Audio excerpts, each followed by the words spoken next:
My most recent obsession is this court case, this lawsuit against Cardi B.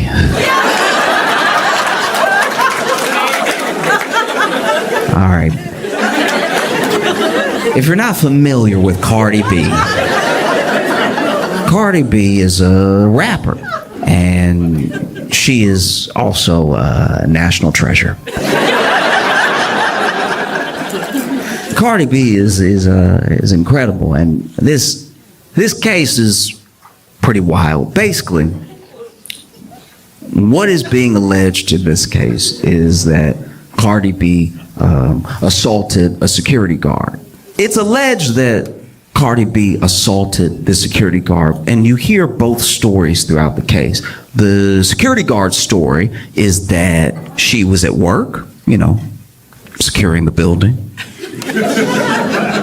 And then Cardi B walks in, and then she's like, "Oh, Cardi B." And Cardi B didn't seem to like that she was approached, that Cardi B was like, "What are you doing right now? Why are you in my face?" And that Cardi B got nasty with her very quickly. And so they were in the elevator together, and she said that she followed Cardi B out of the elevator to clear up any confusion. I don't know if it was to apologize or anything, but she admits that she did follow Cardi B into the elevator and out of the elevator. And then she said Cardi B really lost it and started cursing at her and everything, and then started swinging on her and stuff, and that she got a little nick on her cheek from Cardi B scratching her face, right?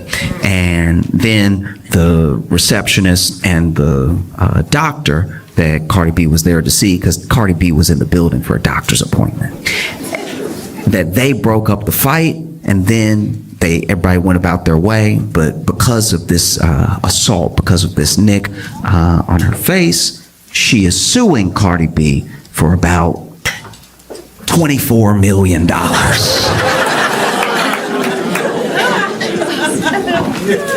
I'll tell you right now, for $24 million, Cardi B could cut up my whole leg, okay? If Cardi B chopped up my leg and gave it back to me in a bucket, I would be like, "You'll be hearing from my lawyer."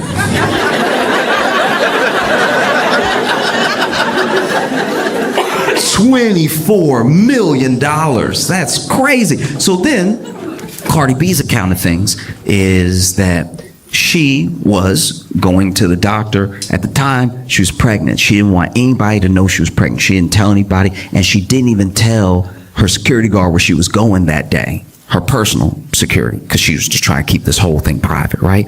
And even the doctor's office had blocked out time just to make sure they didn't have other clients coming in back and forth, and Cardi B was going to be the last appointment of the day, right? So Cardi B shows up to the building, and then immediately she hears Cardi B, and so already that's not ideal, right? Like that could happen at any time. Cardi B is very famous, but then she is getting in the elevator, and then she notices the person who screamed Cardi B got in the elevator with her and has a phone in her face, and so she goes, "What are you doing? Aren't you security?" Because she had security on her. And then she's talking to her while she's in the elevator, and then she exits the elevator, and she said she can still feel this person behind her. So then she turns around, she's like, "Hey, what are you doing? Why are you recording me? You got to get out of my face. I'm trying to go to the doctor." And then that's when the person who was recording her, the security guard, got real angry and was like, "I could do what I want. It's my phone. This is my building," which is a misunderstanding of what security is.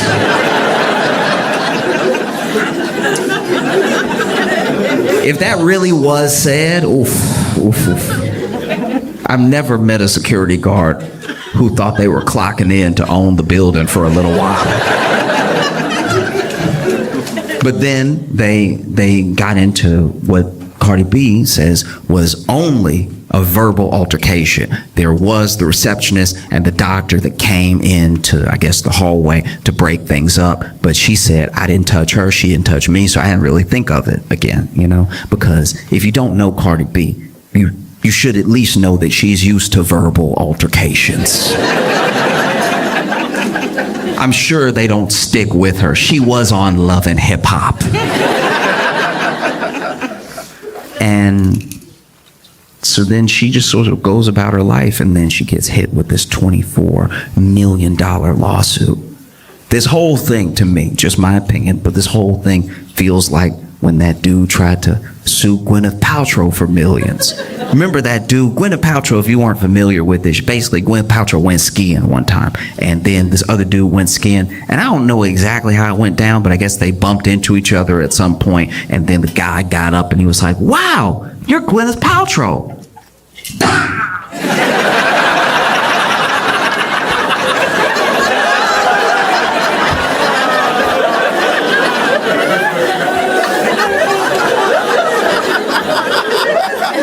Oh, I'm ruined.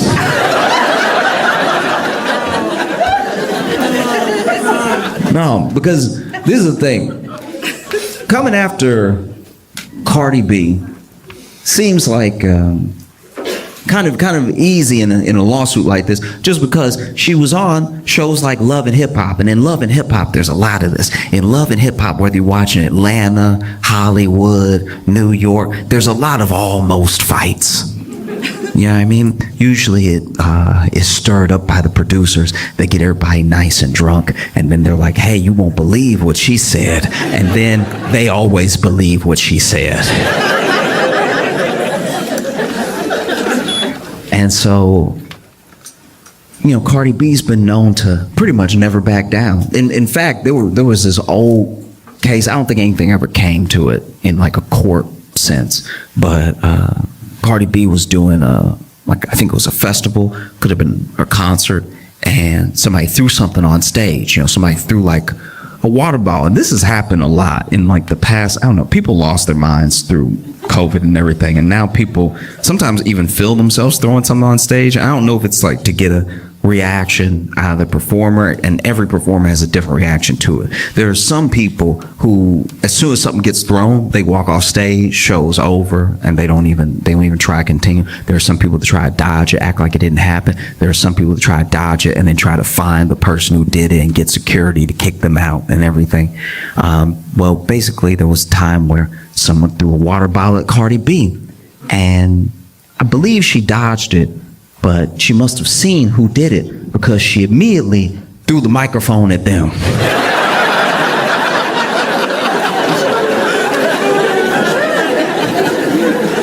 They probably thought Cardi B was gonna be some easy pickings. They were like, "I'll throw my water bottle now. She's clearly unarmed." And can I just say, throwing a microphone at somebody is one of the funniest projectiles to throw. Because it's the only one where you get to hear their reaction to something being thrown at them in real time. Imagine Cardi B throw a microphone right back at them, and they're like, "Oh, is that a..."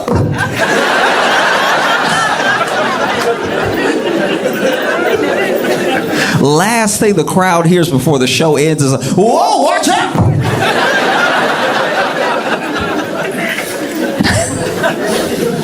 Even better if they turned around, they threw the water bottle, they're like, "I think I got it."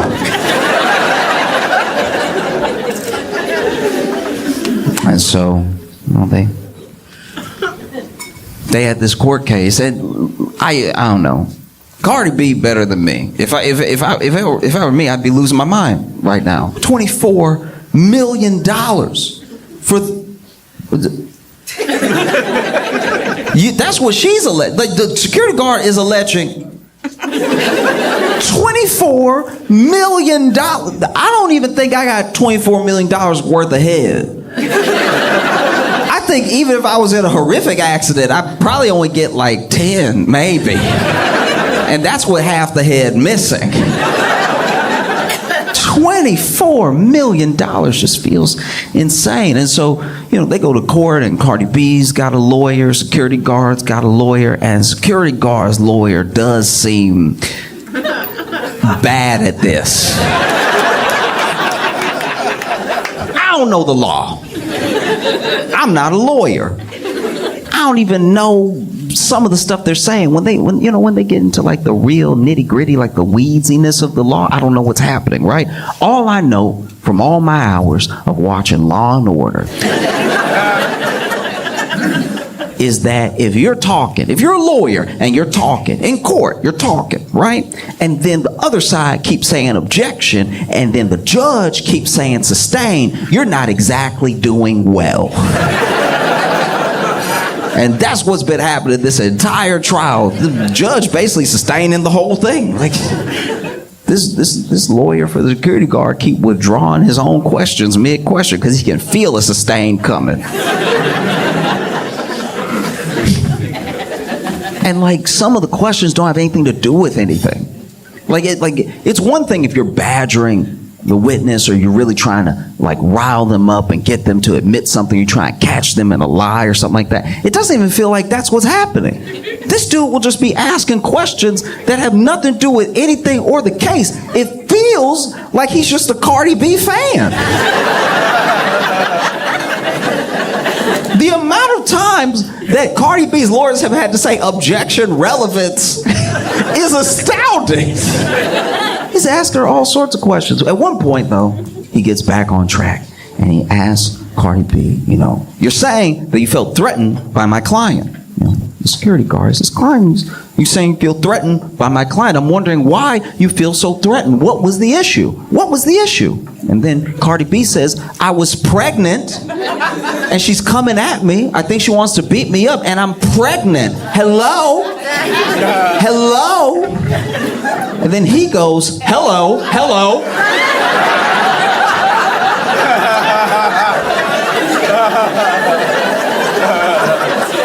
Hello, I'm here. And that's when it occurred to me that maybe what's happening is that this security guard's lawyer, maybe, just throwing it out there, potentially has never met a black person. I think if you've never met a black person in your life, and your first black person is Cardi B, that's a bit of a crash course. That would be like if I never met a white person in my life. Never met a white person, never talked to a white person, didn't even see one in a movie. Never met a white person. Then my first white person ever was Bill Nye the Science Guy.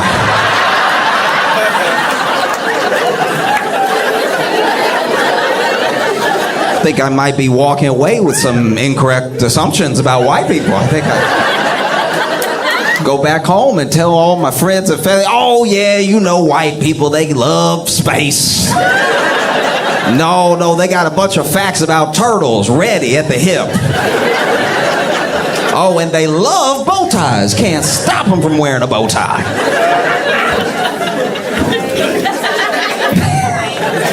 The only time I've seen something like this exact moment, this type of thing, this like misunderstanding in that way, was on a TV show called To Catch a Predator. Okay, I don't know if you remember To Catch a Predator, but in case you never watched it, this was some insane reality TV. Basically, To Catch a Predator, they did just that. They would lure and then trap predators online who thought they were talking to underage kids, right? And they would have all these long conversations with them, and then they try to meet up with them. But when they tried to meet up with them, they would go to like the Sting house, right? And at this house, they would show up thinking they're meeting this underage person. Turns out they're meeting Chris Hansen. If you don't know Chris Hansen, you don't know Dateline. All you need to know about Chris Hansen was he was the To Catch a Predator. Oh, you would hate to see Chris Hansen coming if you were a predator. And so they would lure these predators to this house, and then especially season 1 was like no other thing. Season 1, when people didn't know what was happening, that was some of the wildest television I've ever seen. Because they didn't know who Chris Hansen was, all of them. Some of them did, right? But most of them did not. And so they'd show up to this house thinking that they're gonna meet this underage kid, and they might even call out a name or something. Then Chris Hansen would walk in. Chris Hansen walk in holding some papers and everything. Now, because they don't know who Chris Hansen is, they think maybe this is the person's dad or something. So they immediately feel caught, but they don't know how caught they are. Right? So then Chris Hansen would walk in and be like, "Hi, how's it going?" And then he'd tell them to sit down, and they always sat down. Chris Hansen would sit them down, and then he'd ask them what they were doing here. And they'd try to come up with some sort of lie on the fly or something. And then he would ask them how they know this underage kid, and they'd try to come up with some lie on the fly, something like that. And then Chris Hansen would be like, "Oh, that's interesting because I have the transcripts of your conversation."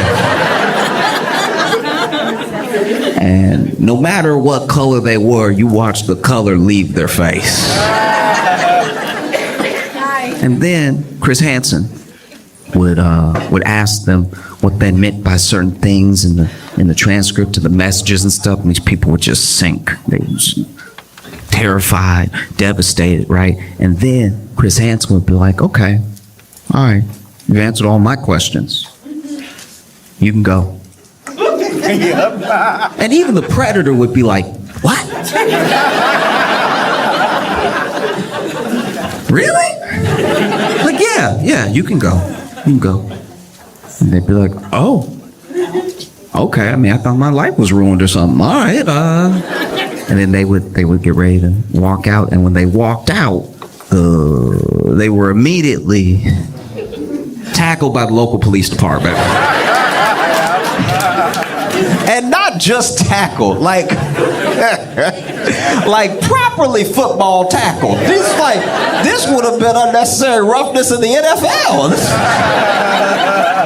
This is the only time nobody's gonna take you to task over police brutality. You know what I mean? Because the police, to their credit, they would announce themselves and say, "Get on the ground." They were just saying, "Get on the ground" when they were already airborne.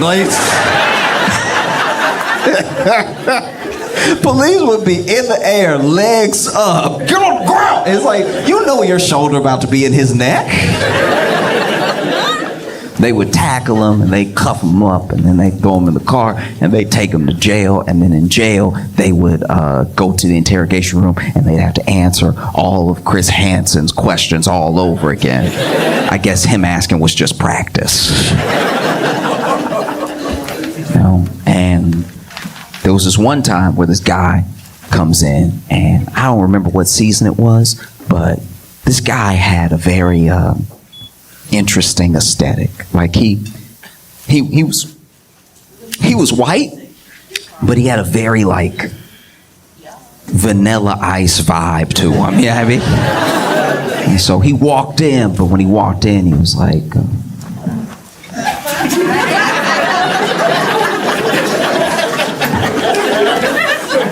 Chris Hansen walked in, and then when Chris Hansen walked in and told him to sit down, he was like, I.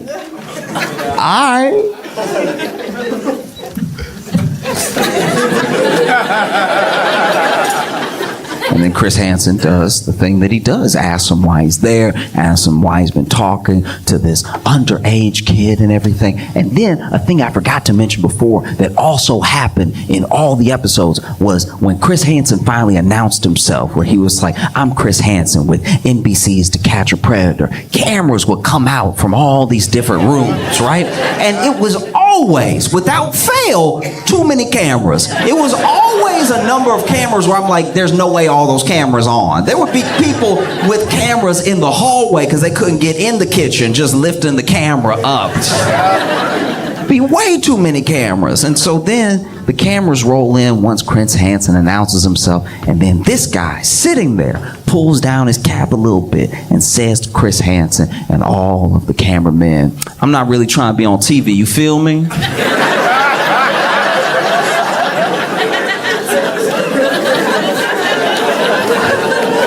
Repeats it. "I'm not really trying to be on TV, you feel me? You feel me? You feel me?" And Chris Hansen, without missing a beat, this man says, "I'm not really trying to be on TV, you feel me?" And Chris Hansen says, "Yes, we are filming."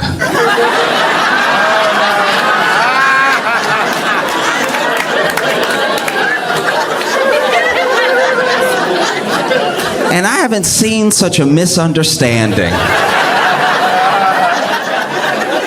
Until the security guard's lawyer says to Cardi B, hello? Yeah, I'm here.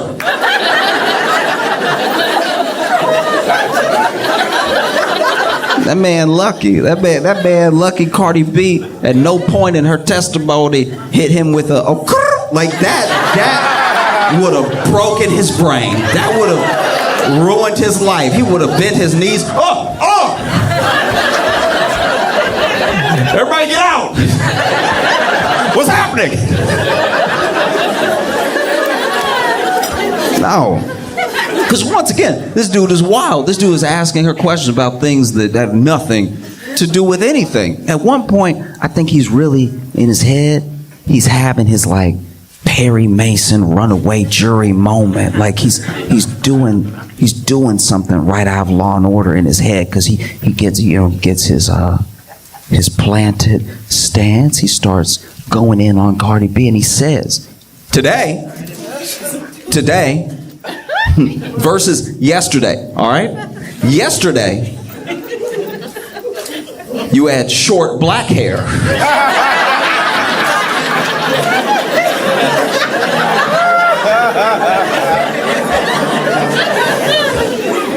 Today, it's long blonde hair. 2 days ago, it was long black hair. Which is it?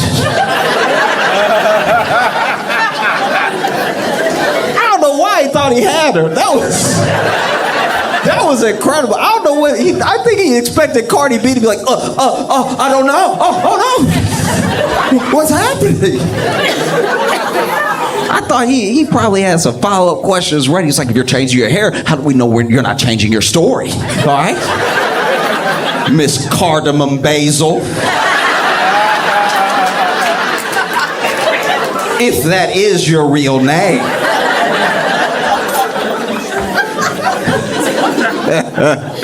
And Cardi B just laughed it off. She was like, they're wigs. Like, what do you want me to do?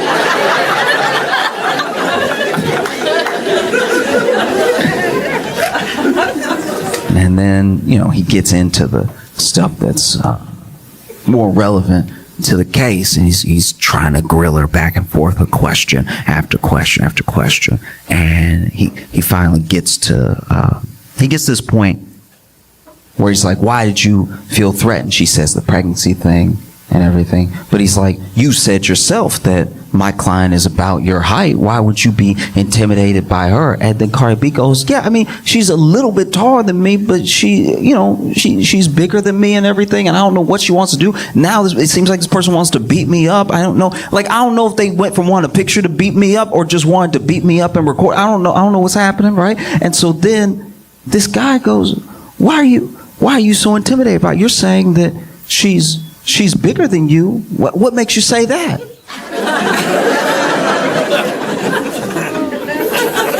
And then Cardi B goes,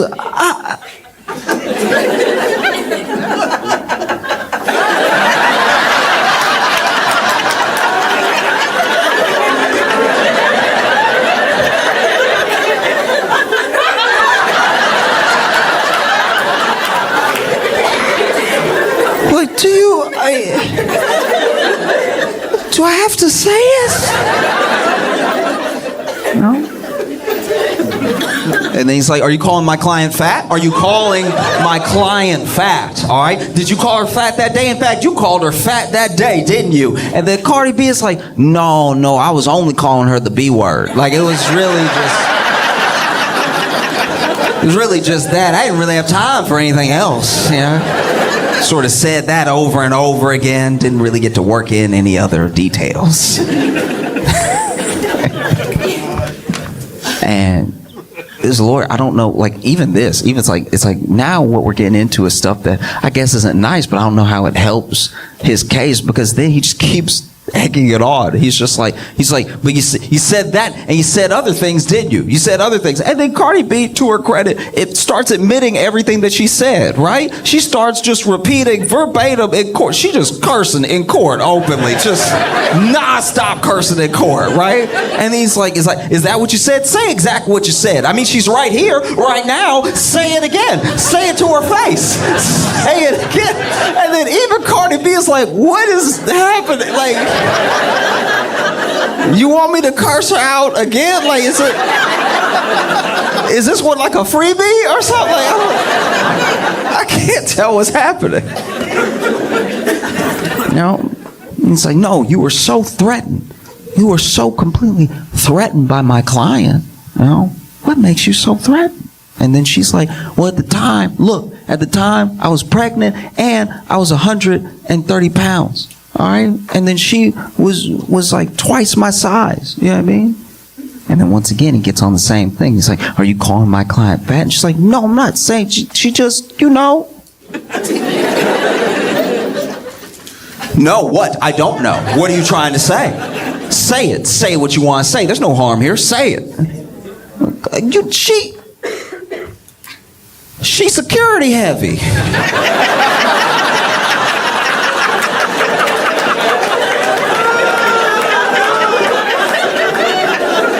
That's so much worse.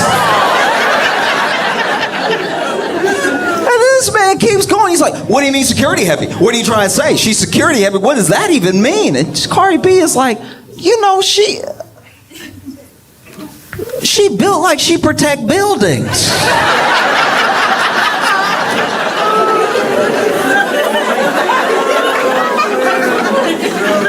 If it were me and I was Cardi B, I'd probably be sitting there furious. Cardi B better than me, I'd probably be sitting there so angry. I'm just trying to live my life. I was trying to go to the doctor privately. My business is always out there. People get paid to get up in my business and everything. And I'm just trying to have a quiet moment. I'm not feeling well. I believe was her first child and everything. No one knows that she's pregnant. And then this whole thing blows up and then she gets sued for $24 million. She's better than me. I'd be sitting there furious at that lawyer. And if I was a security guard sitting there watching this happen, I'd be furious at that lawyer. What are you doing? You're just getting me roasted in open court. This doesn't feel like it's getting me any closer to $24 million.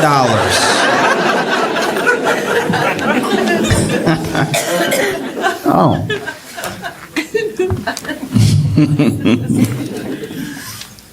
Because I'm not going to sit here and act like I'm better than anybody, okay? If times get tough, if things get rough for me, I run into George Clooney. It's just me and George Clooney in the hallway. I know I haven't been able to pay my rent or anything. Is his word against mine? I'm gonna see George Clooney. I'm gonna put my hand on the ground. I'm just gonna.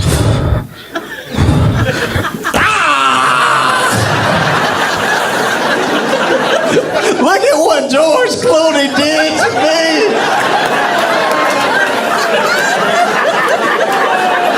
Why would Ocean's 11's George Clooney do this? I thought he was a good man. I can't believe that Ocean 12's own George Clooney would step on my hand like this. What's that you say? He still owns the tequila company?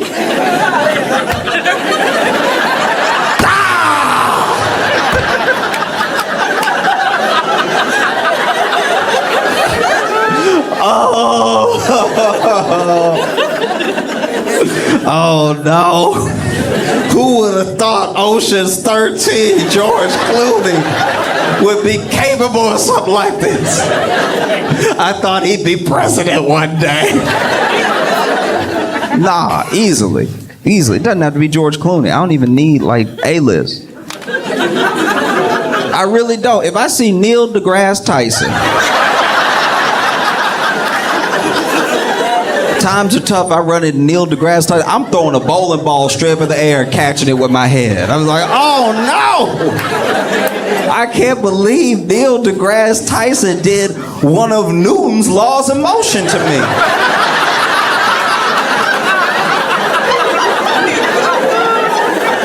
I think it was the first one. No. Doesn't have any popular person will do, you know? If I see William H. Macy, I'm gonna run into a wall like that dude from the show Fargo. I'm gonna run right into. If I ever meet William H. Macy, he better pray we outside. Because if she's trying to get money out of Cardi B, you know, this is not the way. She over here admitting that she only got nicked. Just a little. That quick. That. And she said that she had to have 2 plastic surgeries. Even brought the plastic surgeon to court, and the plastic surgeon came into court with a picture, right? Now, the plastic surgeon, this is also why I feel like this case is bogus, because she doesn't have a picture of the scratch from the day that it happened.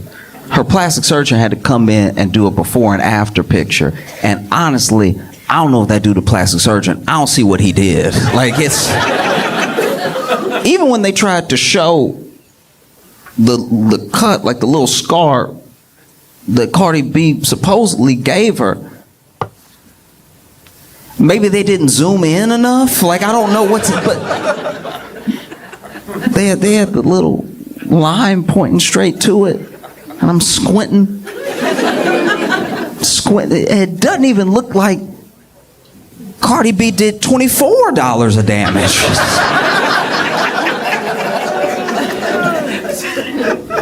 Oh, you try and get money out of Cardi B. This is not the way to do it.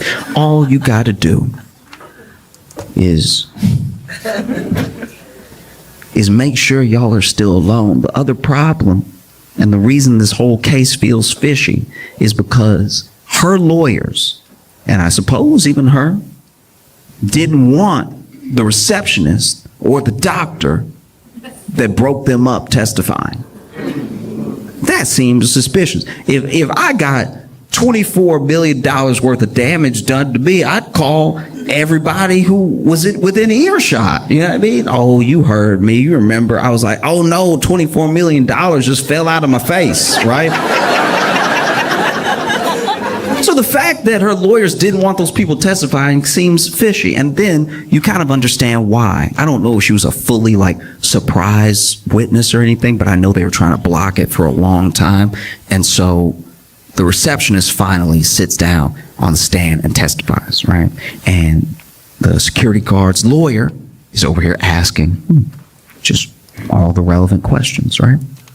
And some of the questions are getting objected to and then sustained because they're a little leading. You know what I mean? Like he asked a question about how wasn't it my client's job to see fit who should and should not be in the building? And then obviously Cardi B's lawyers objected, because how is the receptionist for one office building in this entire building supposed to know all the ins and outs of the security guard's job, right?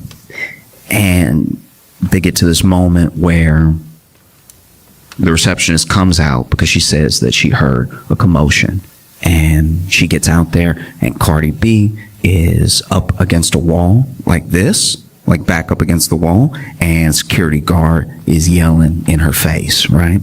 And so then she, immediately upset by what she's seeing, gets in between the two of them and is breaking it up and tells the security guard, I don't know what's going on here, but you need to go back to your post. This is very unprofessional, everything. And everybody's screaming just so everybody can be heard, right?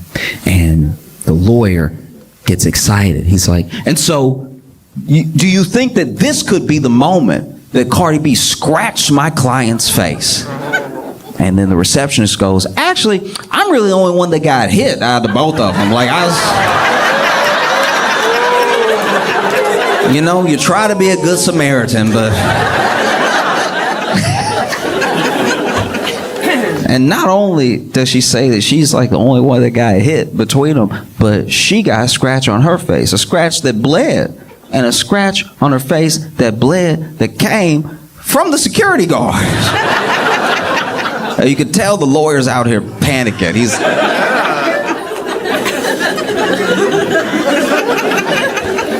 Whoops.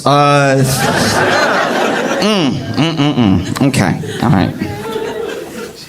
And so then he starts, in my opinion at least, sort of like badgering her a little bit with questions to try to like double back from the fact that now it looks like the only person that may have assaulted someone is his client.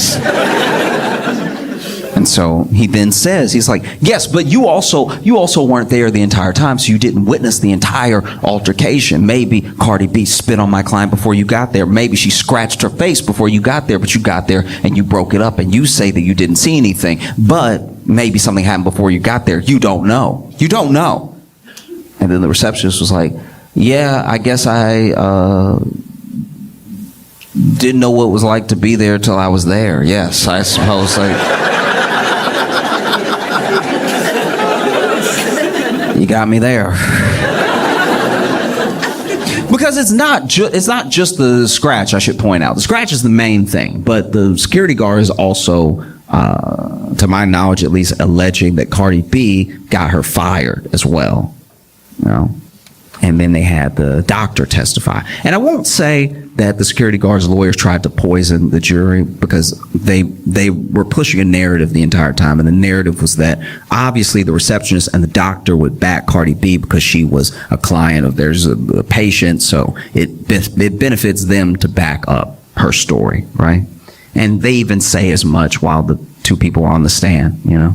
But then the receptionist says, no, actually, the security guard hit me up and said we should sue Cardi B.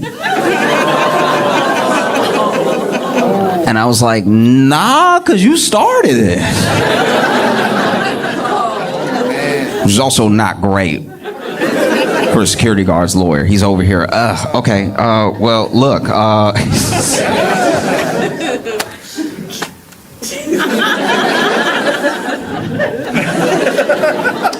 nothing further. And then they had the doctor testify. Now, the doctor was the last of the scene, so by the time he comes out, the receptionist is getting in between Cardi B and the security guard. So he said he was also very upset about what was happening, you know, and he was trying to make sure this thing got broken up. Now, the doctor said, look, what I saw wasn't just unprofessional, it was very concerning to me. And I got out there, and the only thing I could think to do was try to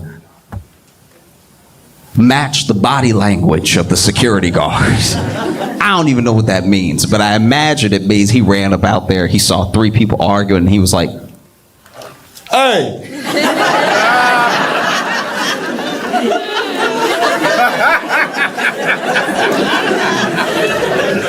Cut that out!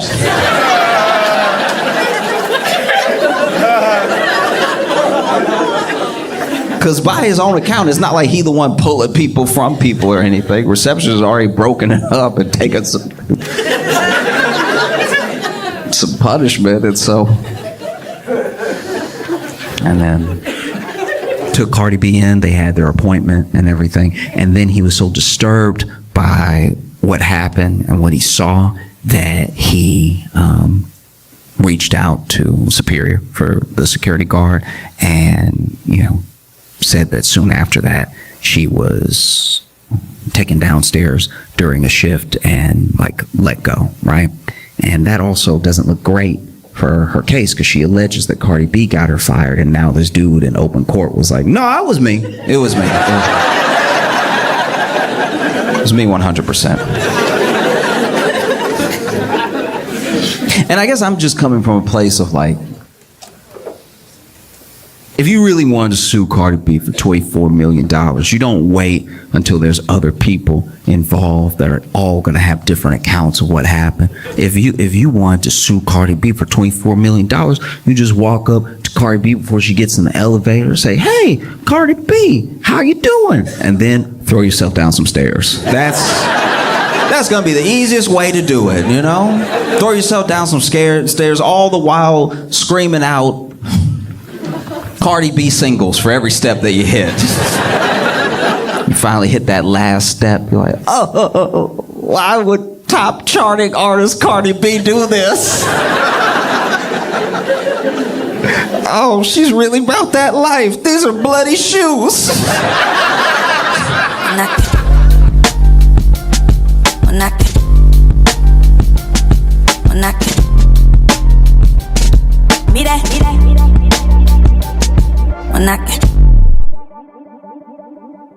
Little Rock, Arkansas, please make some noise for Josh Johnson.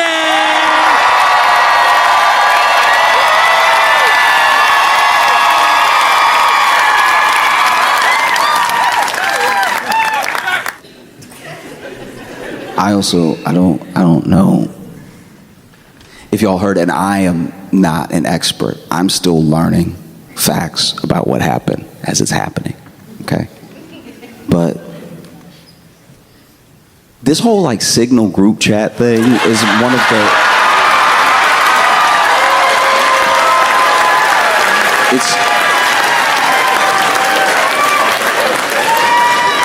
It's truly one of the more insane stories I've seen in a while. Because look,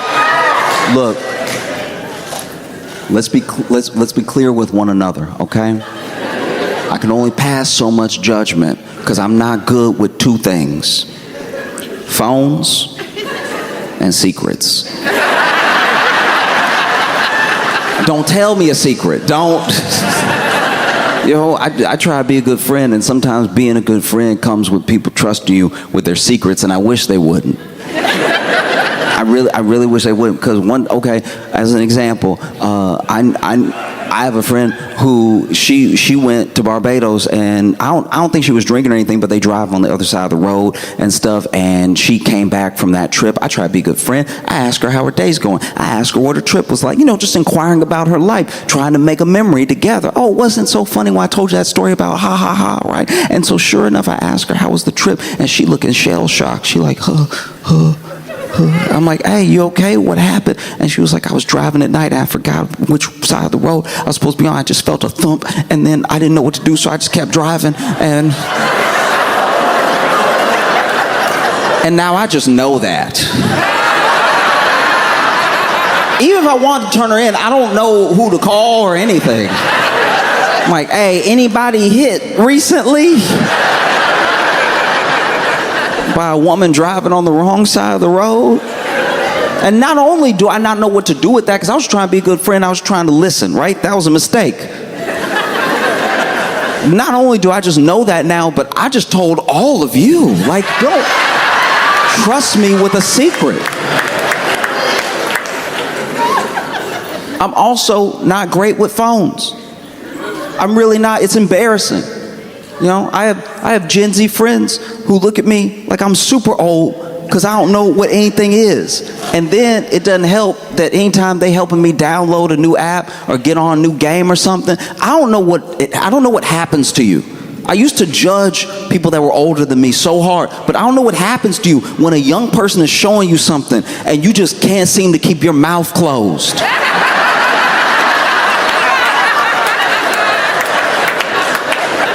They're showing me how to do it, and I'm like,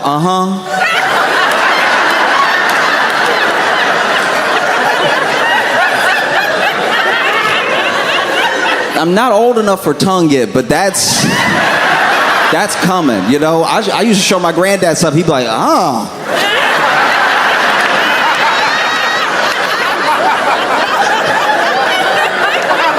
Ain't no way.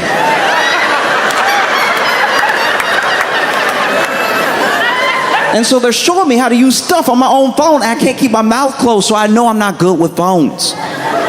Okay?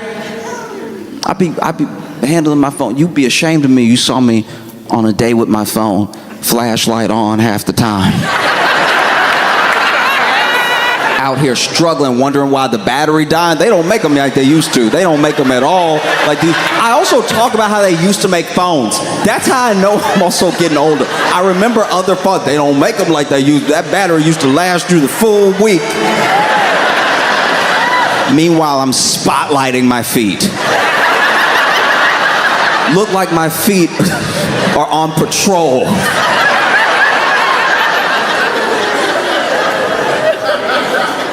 No, it's insane. And so they're showing me stuff with the phone. I'll be honest with you, I didn't know what Signal was. When I saw the story break and I saw that all of these higher ups, all these people who are supposed to be handling sensitive information at all times, classified information at all times, were using Signal. They were using the Signal app. In my head, this is how bad it is. In my head, I was like, well, didn't the government isn't that the government app? Like, weren't they just using the government app? And then someone explained to me that Signal is just like American WhatsApp. And I was like, oh, that is bad. That is bad.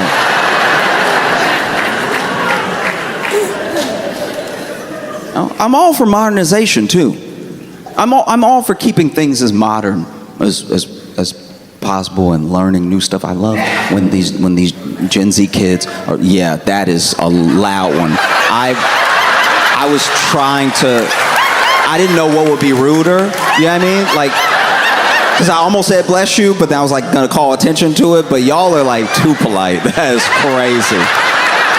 I was gonna try to talk a little louder, gloss over it and everything, but y'all really at home together. I think that's beautiful that y'all could be like in the mezzanine, bless you!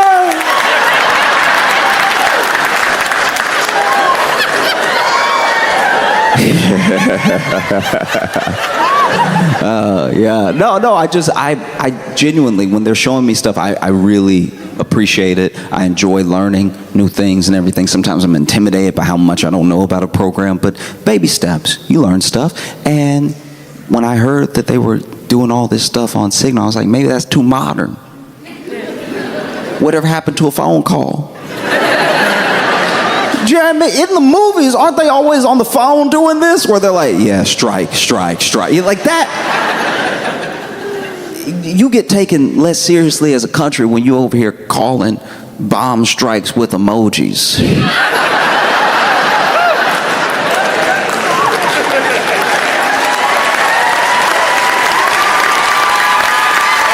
Do you know what I mean? When they make the movie of America Now and you're in it, you don't want to be in it going bloop, bloop, bloop, bloop. Because everybody old, so they got the phone on loud, and so it's all there. You know, because you keep it on loud when you type in when you old and everything. I do. Anyway, like, yeah.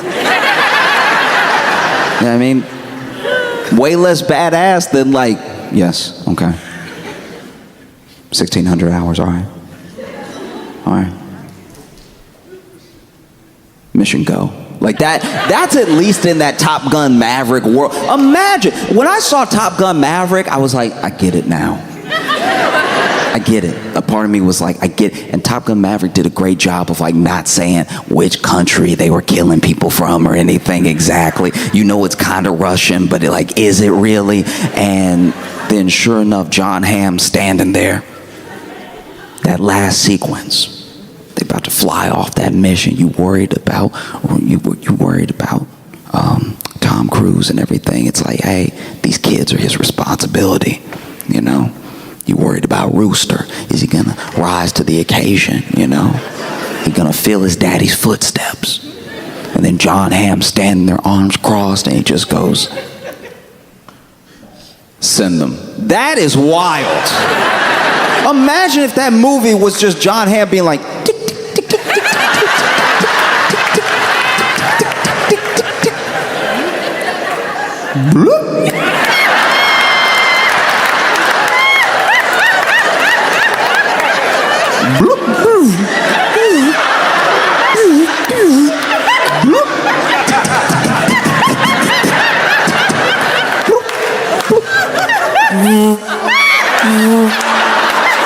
I'm sorry, I'm getting a call real quick. Oh. way.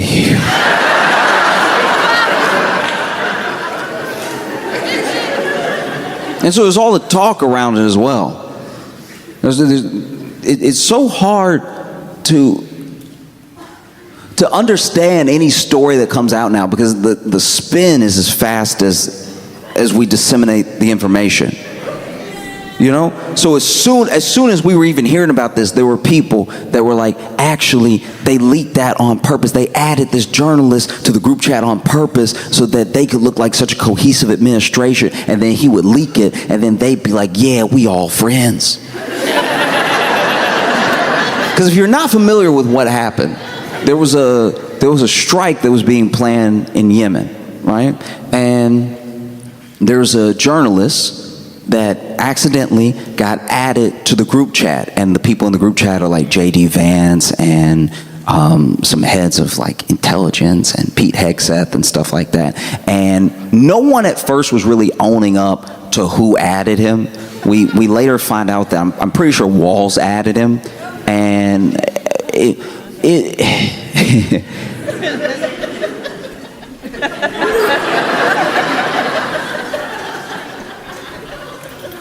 this journalist didn't even think that it was real. It was so dumb. When it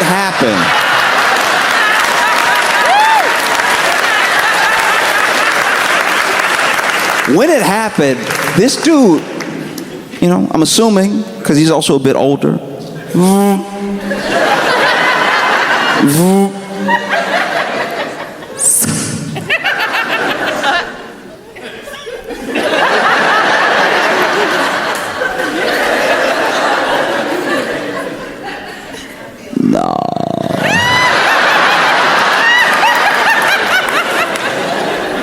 He said he didn't know it was real until they actually bombed Yemen.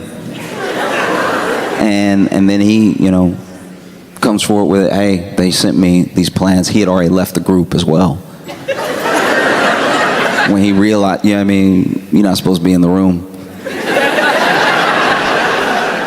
In the room like, uh-oh. Let me go ahead and notify the right people. Because I've been added to a group chat before that wasn't supposed to be in. It happens, you know. You just type in these random numbers, add people to the chat. One time, I was chilling on a Saturday. Because I'm also. Open it up, and it's just like 6 numbers. And just one text. So they clearly just started it. And it says, you coming?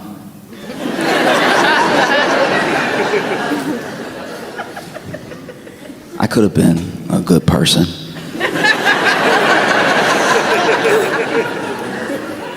I could have let them know, hey everybody, wrong person in here.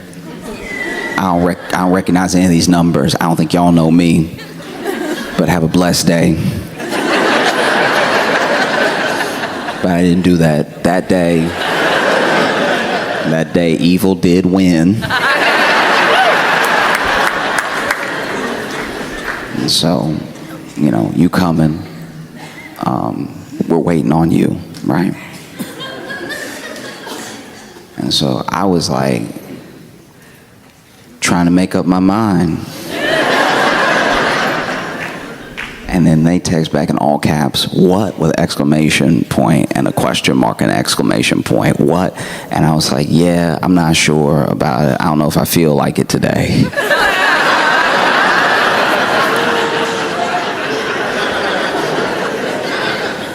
And they were like, we are all waiting on you. We're all waiting on you right now, right? And I was like, yeah, okay, let me get things together. And sure enough, I was watching TV and I forgot that I was doing this, so some time did pass.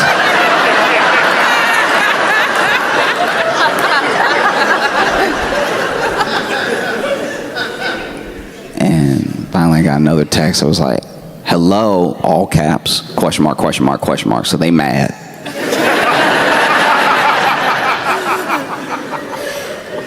And I was like, oh, sorry, traffic.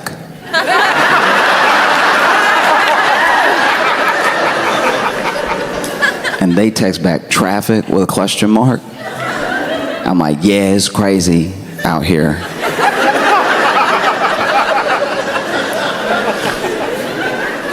And then they text back, aren't you upstairs?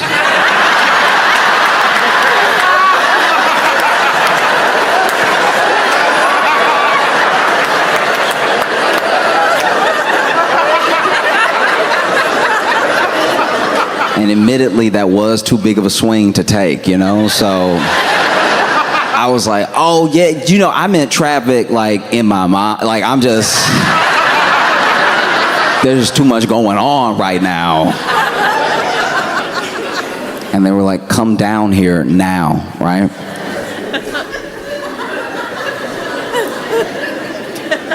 And then I text back, what if I don't feel like it?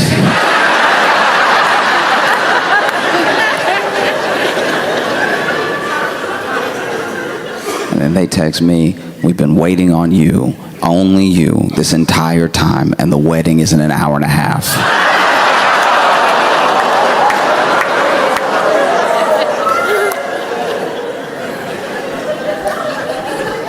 And so I text back, I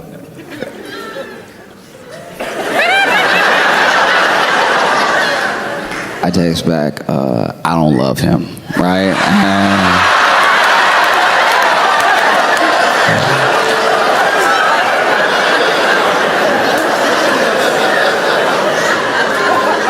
And I see bubbles, right?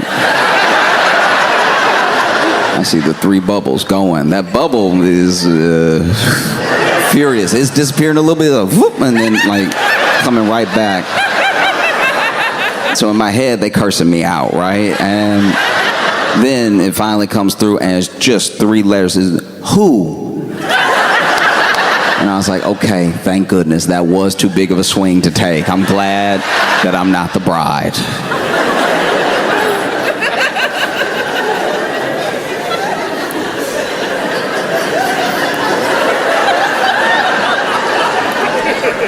And I still don't know who I am in the group. And so now I'm like, hey, because now I'm curious. Now I'm more curious than I am worried about being caught. And genuinely, I was like, why didn't they just, like, if we in the same house, why didn't they just yell? Like, why didn't they? Like, most families would just be like, come on down. Why are you texting? So then I text, don't even respond to the who. I just text, how big is our house? Because to me, this must be the Home Alone house. If they are texting me, and I've been upstairs this entire time, and they waiting this long, it must be such a big house. No one can be bothered to walk up. And they text back, how big is our house, with a question mark? I'm like, yeah, how big is it? And then they text, are you not at your apartment? I was like, okay, downstairs does make sense now. It makes sense why they wouldn't come up. Okay, I get you. Everybody is on point except for me. I understand now. And so then I text back, look, yeah, I've thought about it. I've thought it over. And I just don't feel like coming, right? Quickly text back, is your sister's wedding and you will support her.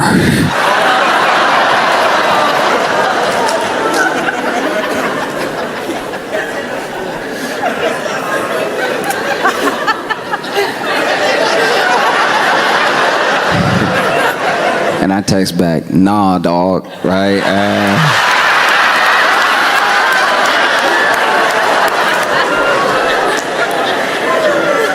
And I knew I messed up because they tried to call me, right?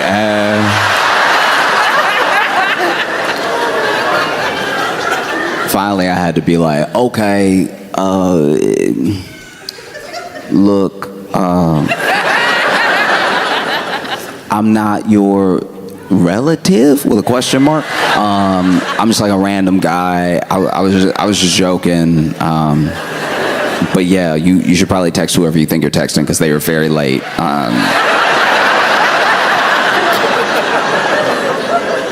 And I just see bubbles, gone, bubbles, gone, bubbles, gone. And I know I'm getting cussed out. Like it's bubbles, gone. And then finally the message comes through and it says, I don't have time to deal with you today.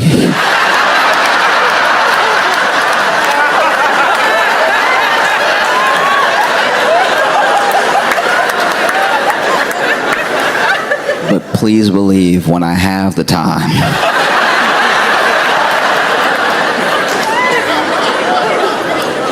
I will be addressing you thoroughly. I've never heard a threat like that before. Thoroughly.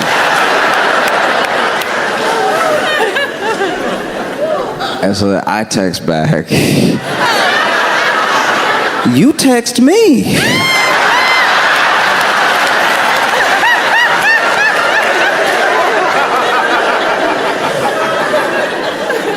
So, when it comes to the Signal chat, I'm just glad it didn't happen to me. Because I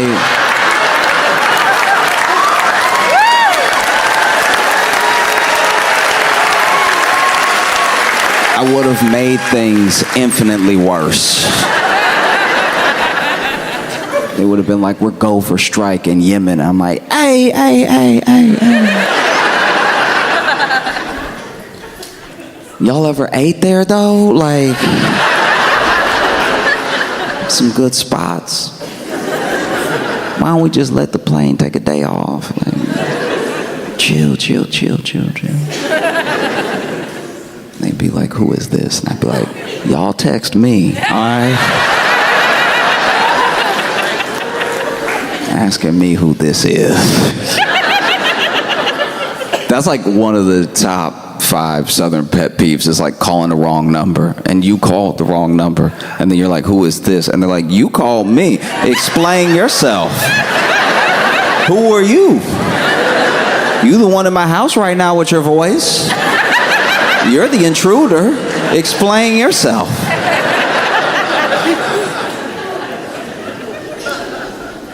And so, you know, there's this whole thing. We still don't even know the half of it of what's been going on with Signal, because we also don't know how long they've been using Signal. We don't know why they weren't using more secure methods. And then through, I'm pretty sure, a German publication, they find that some of the top brass in the government are being so like so unserious with their data that they were able to deliver messages just from personal emails, old emails, and I don't know, man, this is pretty bad. You know what I mean? I didn't recognize how bad it was, and I think a lot of the general public don't really feel like it was that bad because people say it's a successful mission. That's why some people think the leak was on purpose, because it's like all they did was leak a successful mission. And it's like, morality aside of what a successful mission means for a country that, I don't know, like, has anybody checked? Are we at war with Yemen? I don't know. Mission success, like, but you bombed. Why? You didn't even explain why. I feel like no one's even asking why. They're just like, man, do you see that they text the wrong number? And so you have these people appearing before Congress getting grilled by Democrats, which just doesn't really mean much, if we're being honest. Like, getting grilled by Democrats is like getting grilled by a step parent. It's like, you're not my real.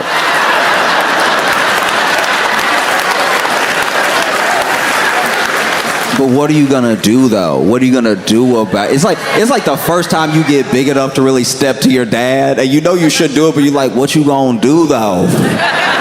I'll show you how to use your phone, old man. I'm training you now. We the same height.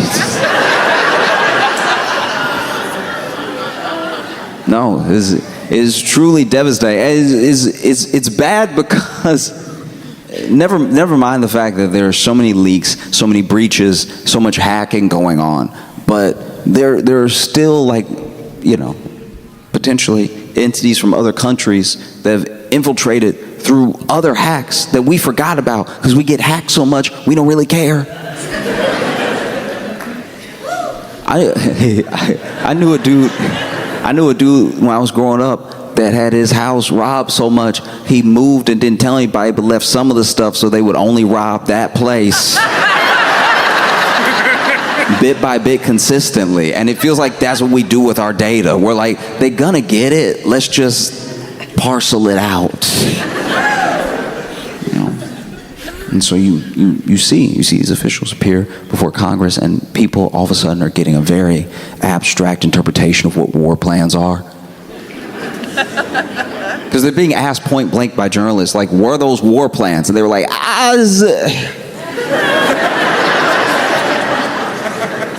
For a group that I'm telling you, I'm positive despises poetry majors.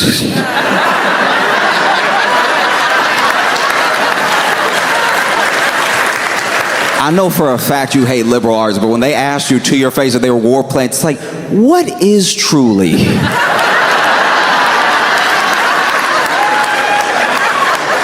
What is truly an outline of actions, if not enacted upon?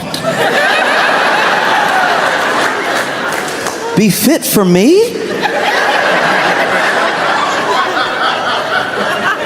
To speak truly of what war is. Does war not start in the soul?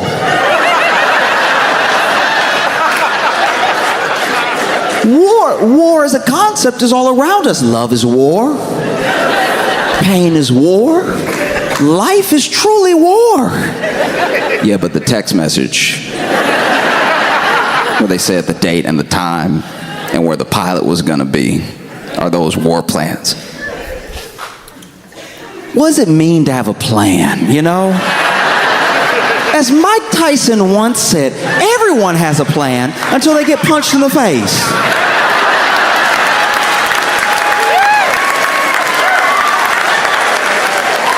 As the old Southern proverb goes, if you want to make God laugh, tell him your plans. Got asked in front of Congress point blank. This was a huge mistake, right? I'm pretty sure it was Walls, maybe it was somebody else, but he was like,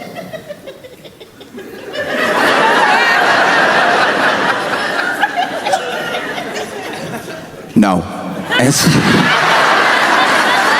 All right, bro. Okay, do you? Oh. Because I wish I knew enough about how intelligence works, and I wish that I knew enough about how strikes work to explain fully how bad this is. But I think we know. I think we as a society kind of know as soon as you hear the whole story, like, that doesn't sound great. You wouldn't want someone to plan a surprise party like that. Imagine. Your friends try to get you together, and they talking about you so much that one of your friends accidentally adds you, and it's like, well, he's right here. Doesn't that kind of ruin the entire party? No.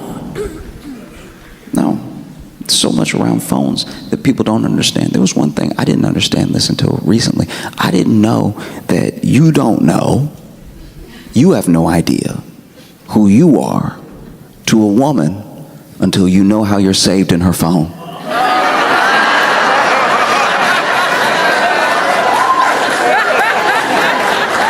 Guys,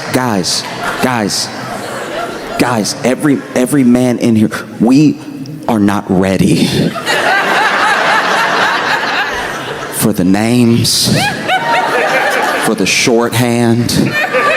You know how when you save a name, it goes first, last, company? They using that line too. We are not ready to find out how we are saved in the phone.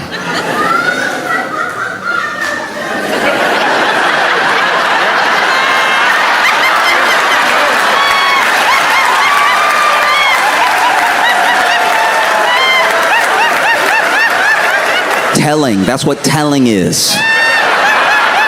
I wish I was wrong. I wish it was just me. I wish it was just me getting bullied in other women's phones. These are my friends. These these are people I've known for years, and then they saved me some type of way and just never changed it.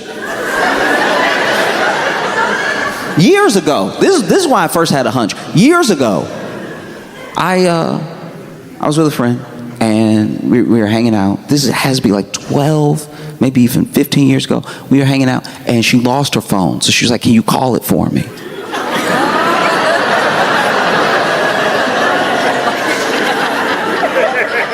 And so I call it, and look, we had never been romantic, you know? And we had decided a long time ago to just be friends, right?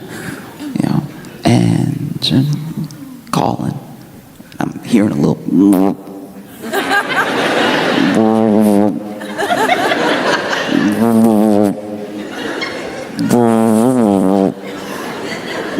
And then I find it in between the couch cushions, and my name saved at her phone was Nope.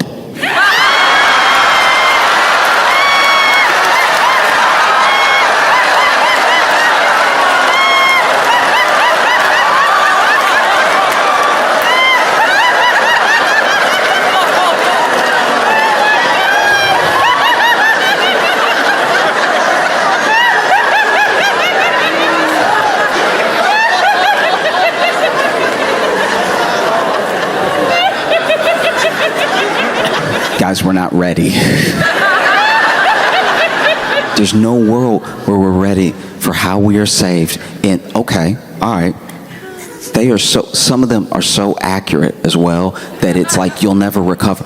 Okay, I had a friend who, she was hooking up with this guy, and I guess it was a running joke between her and her friends. This is insane. To me, this is insane. It's not my joke. This is what I saw. This is what I saw because I was being nosy, because I was like, I can't be the only one. I needed to not be the only one, because Nope lasted. That stayed with me, okay?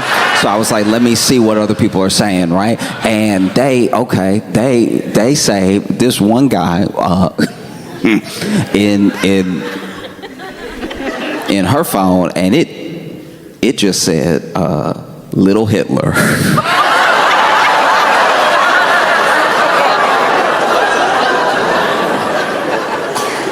And I was like, can you please explain why Little Hitler is calling you right now? Their reasoning for naming, their reasoning was he had kind of a comb over that was a little messy. I was like, hey, you went straight to Hitler? What's wrong with y'all? There was one time where I was out to lunch with a friend, and her phone was going off, and it was facing up, and I wasn't trying to be nosy this time. I felt vindicated. Nope is not Hitler. And so I was like, it could be worse. And so her phone was going off, and then finally she went ahead and flipped it. But when she flipped it, she showed it for a second, and I looked, and it said in the phone, saved in her phone as bed bugs.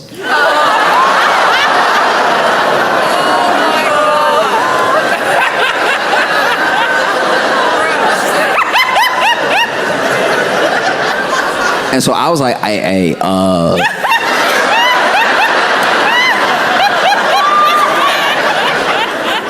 I'm not trying to be in your business or anything. I'm not trying to. I saw when you flipped it over, because you had flipped it, because I didn't, because I wasn't looking until you flipped it until it was like this, and I was like, what's that over there? And so I didn't see until you flipped it that you had him say as, do you know who is Bedbugs? And she was like, just this guy. I was like, does he have bed bugs? And no. He doesn't have bed bugs at his place. She called him bed bugs because she slept with him one time and can't get rid of him.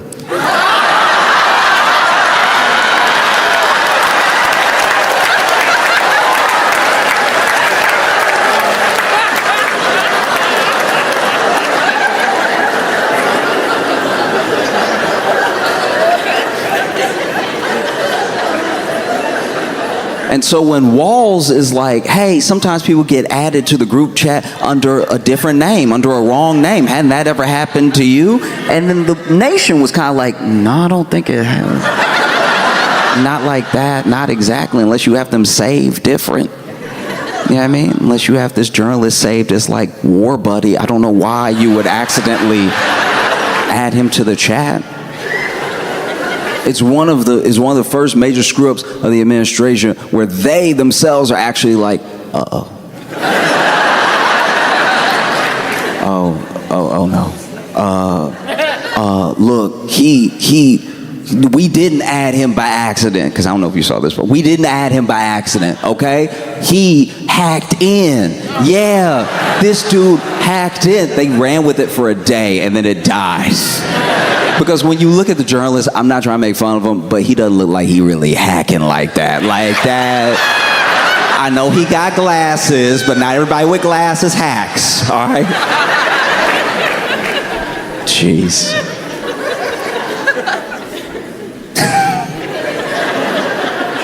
And so now, you know, they've been ordered by a judge to provide all of these backdated Signal chats that they're definitely gonna delete. Like, when I heard that, I was like, oh, come on now. That's like in one of those sitcoms, and the woman asked the guy for his phone, and he's like, yeah, just give me 20 minutes. It's like, yeah, that's what they're gonna do.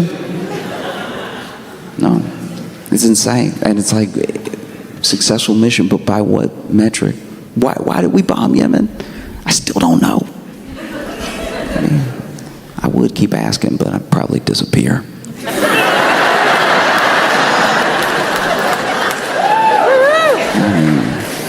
Curiosity killed me. And then when they were asked, like, okay, but you're definitely switching things up now, right? Like, you've learned from this mistake, and you're gonna move on, and you're not gonna use Signal anymore. And they, under, I think, oath, went, nah, dawg, nah. Pretty bad.